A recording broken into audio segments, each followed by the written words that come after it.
Next up, we are going to be inviting Christopher Goes from Anoma to the stage to talk about Namada,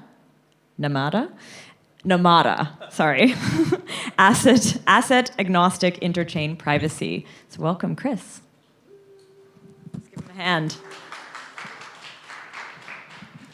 Thank you. According to the schedule, at least lunch is directly after this talk. So now is a good time to sit back, enjoy, let your brain process a little bit of cryptography and prepare for lunch. And if you're really tired, lunch is coming soon. If you're standing out there talking, you could sit here and then you could go to lunch. It would be a good prep. Okay, I'm Christopher. I work on Anoma, confusingly because this talk is about something else, obviously, called Namada. We name all of our products different things and give them different color schemes, to be determined whether this is the correct strategy. But it is on purpose. And this talk, in contrast to many things here today, which have touched upon what you might call like new, shining, cutting edge, as in both it's new and shiny and it might actually cut you if you use it improperly, cryptography. Namada is about old and boring cryptography, except that old and boring in blockchain time means like 2 years, so not really old in other sorts of cryptographic time. But Namada is... here I'm going to refer to an excellent blog post by, I think, Moxie Marlinspike, the original creator of Signal, which talks about how in order to craft products which actually protects users' privacy in practice, you need to strike a really nice synthesis between designing the cryptographic scheme and thinking about the user experience. And you need to think about those both at once. Because if you don't think about them at once, you're going to end up with fancy cryptography that nobody uses, or you're going to end up with something usable that doesn't provide any privacy. And Namada, it's easier to do that when you use things which have been around for a little bit longer and think about a very particular product. So Namada is our effort to do that for interchain privacy. Let me explain what that is. But first, let me give credit. Namada is built mostly by people who are not me at Heliax, and you can see very small pictures of, I think, almost all of them here. But particularly you can find Awa and Adrian and myself, who are larger, not because we are more important, but because we are here, at least, so you can find us. And please ask us any questions. Heliax also does a lot of other stuff, and we're happy to talk about that as well.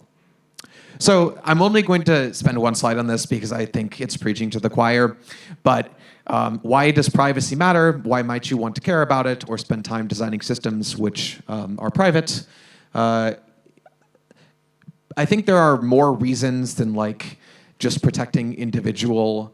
Privacy is not only individual, it's also social, and perhaps sometimes the individual aspect is overemphasized. Particularly, privacy is important for national community defense, for defending against kinds of propaganda, which really rely on the ability to collect a lot of data. Privacy is important, of course, for the protection of individual rights. That's probably the most common argument.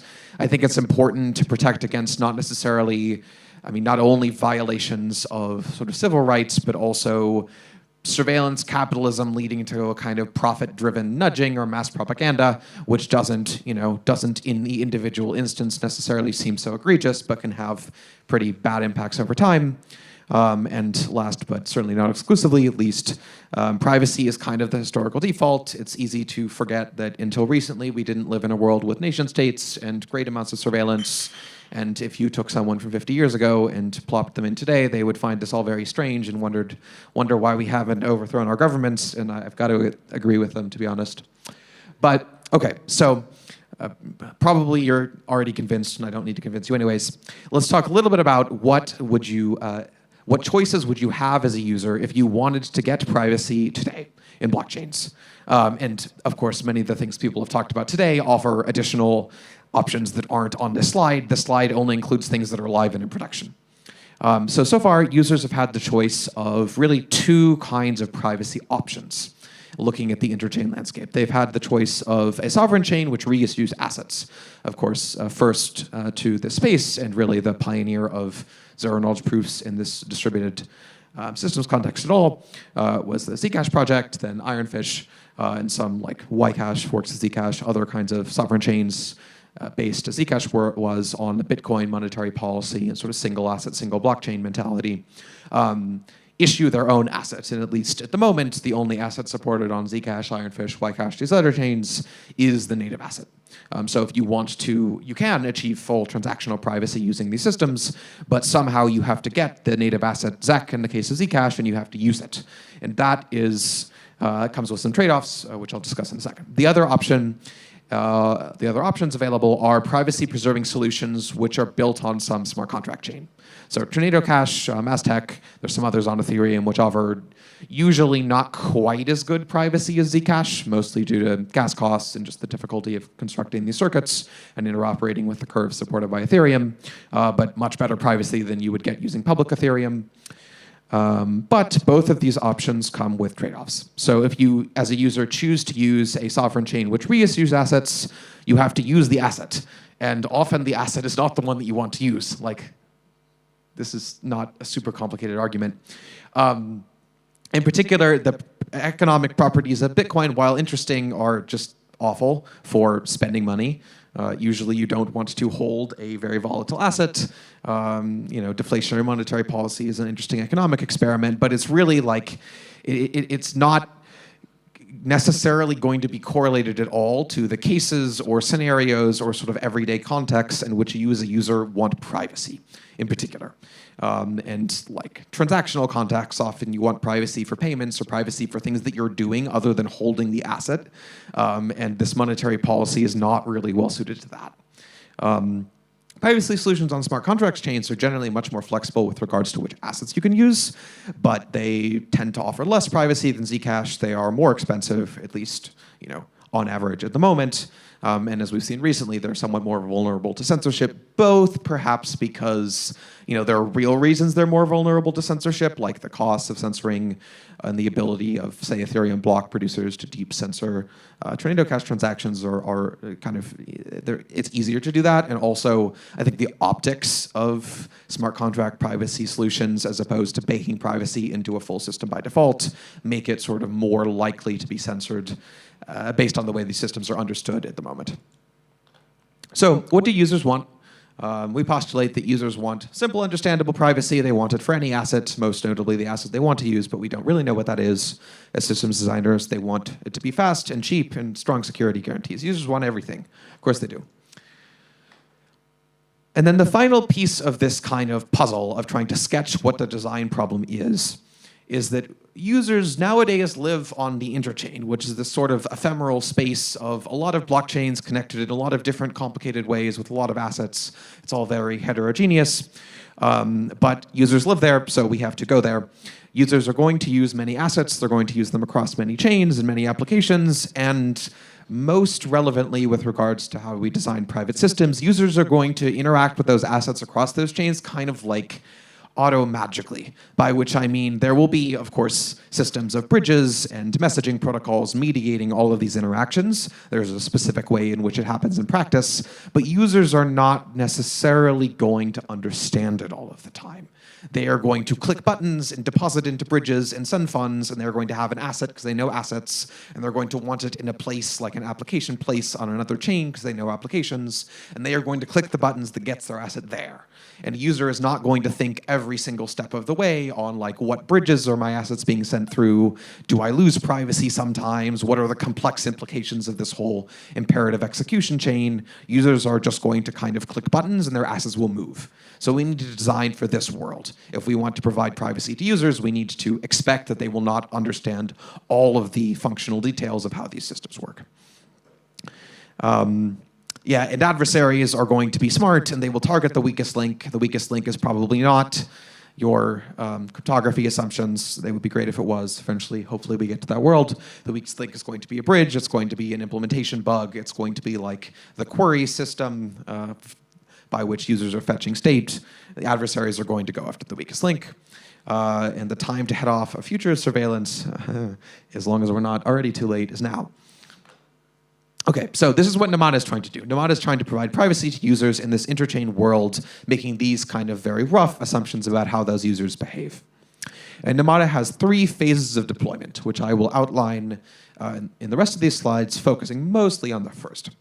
The first is a sovereign chain that provides asset-agnostic privacy. The second, sort of codenamed privacy-like company, adds a lot of bridges to interoperate with other systems. And the third, hint, hint, makes those bridges private because that makes privacy win-win. And later I will explain why. So let's go to the first phase first. Phase one is simply a blockchain that provides asset-agnostic privacy. Most of this is, old in the sense of like a year or two old, so old in blockchain terms. Namada is built on top of Tendermint consensus. So we use we use an unreleased Tendermint version, but we will be using Tendermint with ABCI Plus, which is not ABCI Plus, but soon it will be. Marco's going to kill me. I'm sorry, Marco. Tendermint's amazing. It has so many ABCI versions that we can choose exactly the one we want. Namada features both cubic slashing and a trust minimized Ethereum bridge, which I'll talk about briefly, but mostly I will talk about how we do multi-asset private transfers and how we crafted an incentive scheme to treat privacy as a public good and why. First, multi-asset private transfers. So Namada features something called the multi-asset shielded pool. The multi-asset shielded pool allows users to do kind of exactly what it sounds like, which is send money privately using any asset. In particular, the multi-asset shielded pool allows us to provide a shared privacy set for all fungible and non-fungible assets, just tokens. And it has small and efficient proofs, keys for optional disclosure. It's available on the internet. I know you can't. I considered making the links like the full thing, but then it was just super long. So you can find the slides online and click the links. It really is online. It's not fake. But the basic idea of the MASP is to provide one large shielded pool for everything so that when an observer looks at the blockchain, they have no idea what asset you were using. And even anyone validating Namada has no idea what asset you were using, so it's quite difficult to censor. How do we do that?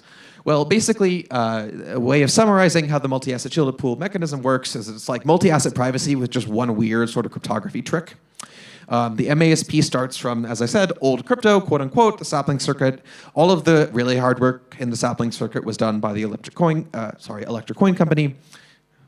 For some reason I wanted to call it the elliptic curve company. I wonder if that was intentional. Okay, the elliptic curve company, also known as the electric coin company, they did like all of the real work. We just kind of modified it a bit. So all credit to Dara and Strad and some of the amazing circuit designers at ECC. The MASP works by adding an asset type to each note, calculating an independent value base for each asset type, and that is surprisingly enough. So let me explain why. Let's go back to sapling. I know sapling's old. Do some people remember sapling? Who remembers sapling? If you've used Zcash in the past few years, you've probably used sapling, either slightly in the past or to turnstile your assets. So sapling in two slides. First slide, notes. Value in sapling is stored in notes, so it's like the UTXO model. And notes in sapling consist of 4 elements. You can think of notes as a tuple with 4 elements. The first element and second element are the diversifier of the recipient's shielded payment address and the diversified transmission key of the recipient's shielded payment address. So these are just to specify who can spend the note. V is the value of the note, just a integer. And RCM is a random commitment trapdoor. So we see here that there is no specification of what asset because sapling only supports one asset, Zcash or ZK. How do we check that a transaction balances? So sapling uses this cute balance check based on homomorphic Peterson commitments. And the cool thing about homomorphic Peterson commitments is that they are homomorphic. So you can do this. You compute commitments, value commitments for each. There are 2, you see here there are 4 notes involved. So these are 2 spends and 2 outputs. And you compute value commitments using something called gZK, which is the value base for ZK, which just in the sapling protocol is just a constant. Then V1, V2, V3, V4, those are the specific values involved in your transaction. And R1, R2, R3, R4, along with a value commitment randomness base, those are randomness, like trapdoors. So using this, you can use this to compute the value commitments, and then this, the second check actually happens in public because these are like homomorphic, so they don't reveal your values. You check that when you sum the spends and subtract the outputs and subtract the value balance, the transparent difference. So if you're like shielding or unshielding, value balance is non-zero. You check that that's equal to h raised to the binding secret key. So this, because these commitments are homomorphic, holds if and only if your value is actually balanced, which means that the sum of your spends less your outputs is equal to the difference in transparent value change, and you actually knew the randomness. So we can modify this by just adding new value bases. The first way we do this, so the first thing we want to do in the MASP is to add an asset type. And this is quite simple. Just take our 4-tuple note all the way back from the original sapling and add.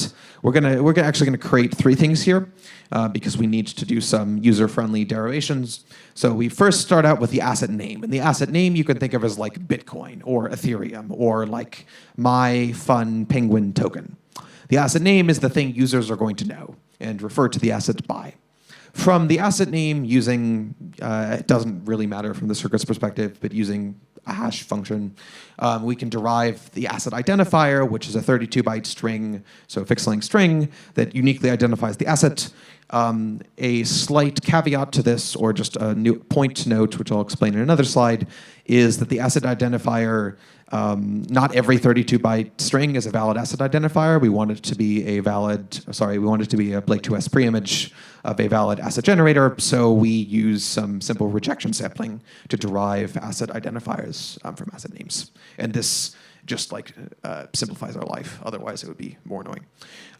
The asset generator is a valid Twisted-Edwards curve point on JubJub, and that's what we actually use as the value base. So if we go back here to this balance check and sapling, you see that thing GZK. That's the value base for ZK, and it's just a constant. And the only thing we're really changing in the MASP is that we're computing that value base now kind of dynamically, and we're computing separate independent value bases for different assets. So how do we do that? We take the asset name and we derive deterministically some asset identifier that needs to be valid. And for it to be valid, we need the Blake 2S image of the asset identifier to be a valid Twisted-Edwards curve point. And there are actually 3 ways that can fail. So what are they? 1, it could be a small order point. This is very unlikely, but we still need to test for it. 2, it could be an integer, which is at least the order of the underlying field, which you would think we could take modulo the order, but the problem is that that's not uniformly random, and we want it for security property reasons to be uniformly random. So we reject those, and we reject when there's just no point with the given y coordinate, which happens approximately, but not exactly, 50% of the time. And just iterate a nonce until the asset identifier is valid. So using that method, we can derive from an asset name, which is going to be tracked in the protocol. There'll be some registry of assets. We can derive asset identifiers that correspond to valid asset generators. Any questions on this so far? Cool. So now we modify the balance check, and the only thing we're doing is we're just using our additional value bases. So here, instead of GZK, we have GA1 and GA2. Those are the value bases for asset 1 and asset 2. We compute the input and output commitments as before, just using these different value bases. And the only thing we do to modify the balance check is that we add, there can now be VB1 and VB2 are transparent changes in asset 1 and asset 2. And as many assets as you have, there can be that many transparent balance changes. Of course, we can look at what the 0 ones we don't need to bother computing. But because the value bases are independent and we still have homomorphic Peterson commitments, this holds only if the assets balance independently.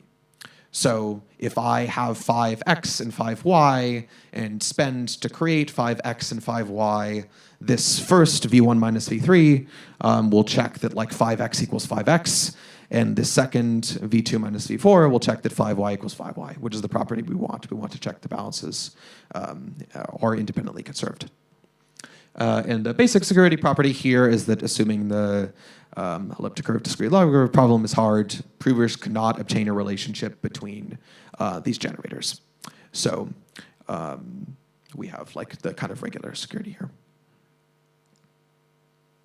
And as a result, we get multi-asset privacy. Multi-asset shielded pool transactions can include spends of any number of assets. The observers cannot, including the validators of Namada, cannot distinguish which assets are involved, and we retain all of the great benefits of sapling, viewing key, key derivation, etc. But let's go back to our users And our users are lazy, and they are strategic, and they want to do things which are cheap, and they want to only pay for something like privacy when they need it. So we can think about privacy as a public good in the following way. For most transactions, users probably don't care about privacy, or if they like consciously reflect on it, do I really need privacy for buying coffee? I mean, am I going to get prosecuted for buying coffee in this specific instance? Probably the answer is no. And if I have to pay for this, I'm only really going to pay for privacy, or if I have to go through extra trouble to get private transactions, I'm only going to do that when I have some strong reason to do that. Because the private benefit for me of transacting privately is, low or kind of negligible or hard to think about except in specific cases. But there's a public benefit to my transacting privately, which is that even if I don't care about, whether this specific transaction of buying coffee is private, when I choose to do that transaction privately instead of publicly, other people get a larger shielded set. So there's this public benefit. And for this reason, we think that this public benefit of privacy should be somehow captured in the incentive design of private systems. Because when a user makes this choice, we want them to, if they are giving benefits to other people by transacting privately, even if they don't receive private benefits for doing it, and if we can find some way to send a little bit of that flow, of that value that other people are getting back to the individual, then we have a system which is better incentive aligned as a whole, and people will have more privacy. So for this reason, we made another circuit. Traditional to Namada's tactic of taking the sapling circuit and modifying it in the minimum amount of ways possible. This is a separate circuit, but it kind of interoperates very cleanly with sapling, and I will explain how.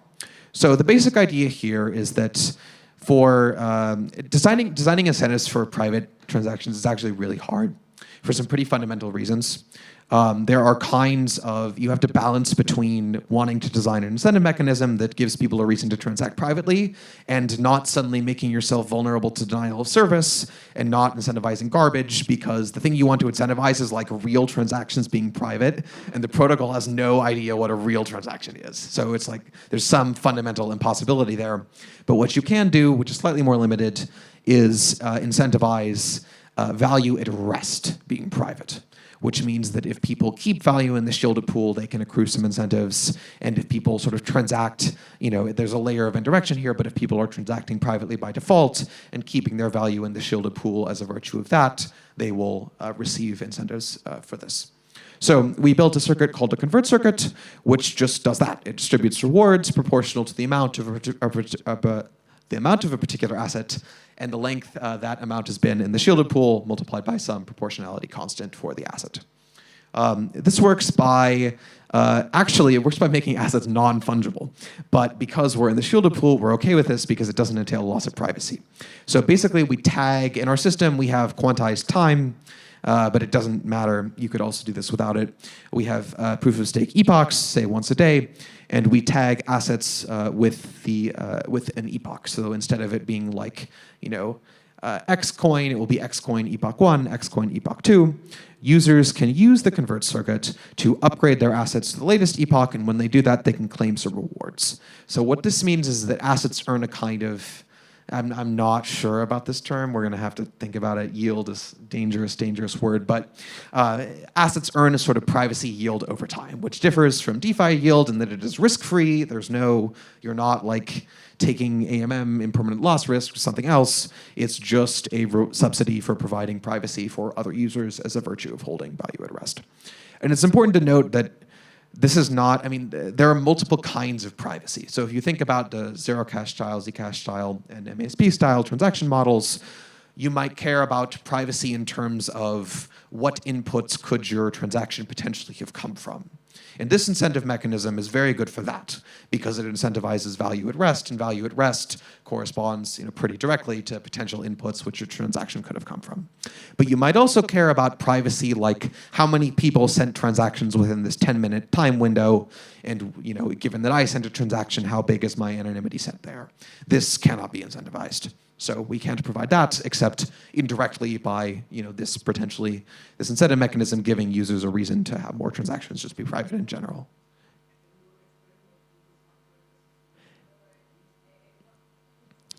I can repeat the question. The question was, before I go on, can I explain what users upgrade assets to the latest epoch and claim rewards means? Yes. Can you give me one slide in between? Thank you. So how do we do this? I promise we'll explain it. We made the circuit called a convert circuit. The convert circuit does another magic trick with homomorphic Peterson commitments. It's the same magic trick. We just do more of it, actually, that allows minting and burning of assets according to fixed and public ratios. So the MASP alone, if you recall to the balance check earlier, just checks that the homomorphic value balance is 0. But the MASP with the convert circuit checks that either the homomorphic value balance is 0 or that it is an allowed non-zero conversion. How do we do this? So the convert circuit is very simple. It takes an allowed conversion is just defined as a list of tuples of some asset and integer. And these can be negative, so you might like take one asset and convert it to another asset. Then the first would be negative, the second positive. The convert circuit takes a public input of a Merkle root and the value commitment that you want to prove is valid. It takes a private input of path and position, which are just inputs to the Merkle proof, the conversion commitment, value commitment, and some randomness trapdoors, and checks that the commitment that you're using is a valid commitment inside the Merkle tree. So why do we need a circuit at all? The reason why we need a circuit at all is because we don't want to reveal what conversion you're using. If we revealed what conversion you're using, it would reveal which assets are involved in the transaction, and that's the thing we wanted to make private. But all this allows you to do is change the balance check. So now we get to add this term to the balance check. So if you recall back to the multi-asset shielded pool balance check, we just had these like value commitment in minus value commitment out, and here I emitted the transparent balance change equals 0. With the convert circuit, now we check that the value commitment in plus this new term, this value commitment convert, minus the value commitment out is equal to 0.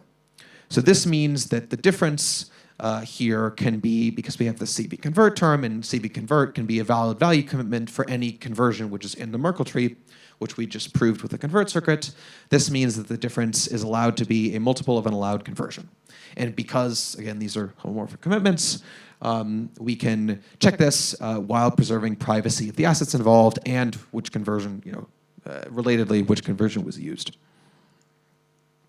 So let me explain a little bit more about the epoch mechanism.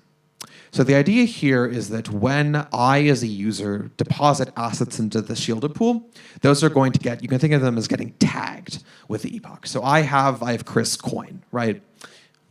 Who wants to accept Chris coin? I have Chris coin. And I deposit Chris coin into the shielded pool. The current epoch is 10. So this now becomes Chris coin 10. And Chris coin 10, if someone deposits Chris coin tomorrow, that will become Chris coin 11. So these are seemingly seem to be non-fungible assets, which is weird. But because we have this MASP, we already have asset privacy, so you're not really losing any privacy by doing this. You're just always converting to the current epoch. Then in this convert circuit, or in this conversion Merkle tree, we add tuples. And these tuples allow you to convert assets of past epochs to assets of the current epoch. And they might, if you're lucky, allow you to claim some additional asset.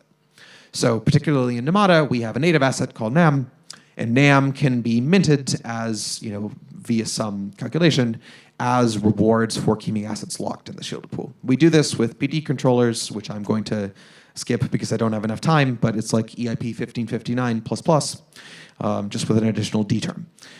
So as a user, I can convert from assets of some old epoch to assets of the current epoch, and I can claim some rewards. And this can be mostly abstracted away from users. When you withdraw from the shielded pool, you'll always convert asset of the current epoch to just the regular asset. So it's as if you were using something without this epoch tagging. The epoch tagging is a pretty, invisible mechanism to allow these rewards to be calculated. So phase 1, asset-agnostic privacy chain. I'm going to skip these 2 slides, sorry. Phase 2 is adding bridges to other privacy ecosystems. Why? Privacy loves company. We actually put together a proposal for a bridge to Zcash. You can find it on the Zcash community forums. We might build a bridge to Alio unless someone else does, in which case we don't need to. Penumbra thankfully uses IBC, so all of our work is done for us. And the important part here is starting to think about privacy as a promise to users. So, safe use of technology is conditioned not only on the cryptographic capabilities of the underlying protocol, but also on users understanding how it works and what kind of privacy they get. And I think it would be good if we start thinking about like a wallet that only supports chains which offer this like strong privacy model, right? Because that's a credible promise you can offer to users. But now in this world of separate privacy chains, we live on privacy islands. And you can admit you've also done it once, I looked up, okay, are there private islands in the world? Can I like get a private island? And there are all these advertisements for like private islands in the Bermudas. And I thought about it, and I think these people don't understand what privacy means, because if you are the only person who owns an island and I have satellite photos, you have an anonymity set of 1, right? So privacy islands kind of suck, and they also suck in this case because private islands mean that we're competing on privacy. If you lose privacy whenever you move between islands, then if I use your chain instead of some other chain, you get more privacy, but the other chain and users of the other chain get less privacy. So these private islands have to compete for users to maximize the privacy they can offer, which is sad. So in phase 3 of Namada, we're trying to make privacy win-win, and we just do that with private bridges. How do private bridges work? Well, in principle, it sounds very simple. You just keep the transfers over bridges private. If you have a zero cash style note model, you could just like send the notes over IBC or something.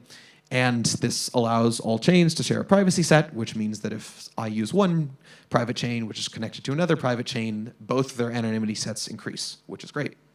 The one small snag we hit here is fault isolation. So let's go back into IBC security very quickly. To explain what this means. So IBC provides very strong fault isolation because it was designed by paranoid people. And so far, this has not been necessary, but IBC is designed for a world where not only validators, but also whole blockchains are Byzantine. And this design allows us to provide permissionless interoperability, which is otherwise very hard. Fault isolation in IBC works via something called balance tracking, which is exactly what it sounds like, which means that each chain tracks balances of other chains. When I send from chain A to chain B using IBC, chain A tracks which assets have been sent to chain B, and when chain B sends them back, chain A makes sure that chain B is not trying to send back more assets than it was originally sent in the first place. So this requires metering of how many assets are flowing from one chain to another. Privacy, of course, seems like it will just break this, because if you want to provide privacy on amounts and assets, then how can you meter which amounts of which assets are going to the other chain? And without fault isolation, at least in the long term, bridges just probably won't work because there will be Byzantine chains. So what do? We add more cryptography. Simple way of doing that is that we keep an encrypted counter for chain balances, and we increment and decrement the encrypted counter in the standard ICS-20 as a reference to the IBC cross-chain transfer spec. We increment and decrement the counter in the standard ICS-20 fashion. And then we somehow make sure that we can test that it is non-negative when we send back from B to A. And to somehow here, the third bullet point is the part that's like actually hard. And we're currently trialing a few protocol designs, one based on MPC and some threshold decryption, to do this non-negative test as efficiently as possible. The great part about this design, it requires some fancy cryptography, but it gives you both things that you want in all of the ways that you want them.